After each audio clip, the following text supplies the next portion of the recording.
Un pas de plus pour le programme d'appui au désarmement, à la démobilisation et à la réinsertion DDR. À cet effet, le représentant résident du programme des Nations Unies pour le développement, Stéphane Kinloch-Ficha, et son staff viennent à la rencontre du vice-président du Conseil militaire de transition.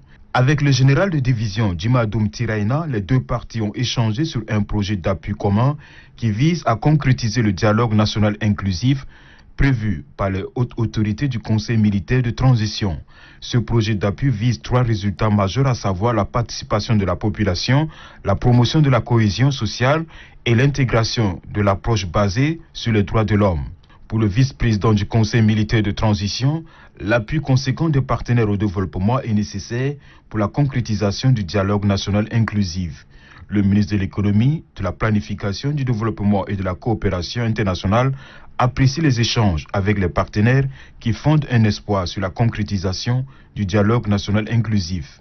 Il a aussi été question d'évoquer de manière globale l'accompagnement technique, financier et logistique du PNUD à ce qui est en train d'être fait par le Conseil militaire de transition, mais de la transition de manière globale.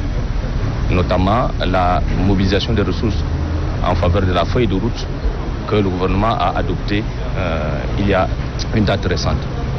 Et le vice-président a donné un certain nombre d'orientations au PNUD, notamment l'accompagnement technique dans le préparatif de ce processus de DDR,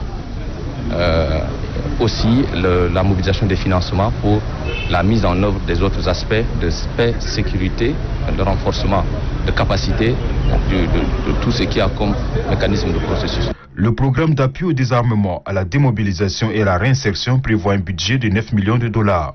Le vice-président du Conseil militaire de transition félicite le système des Nations Unies pour sa disponibilité à soutenir la transition.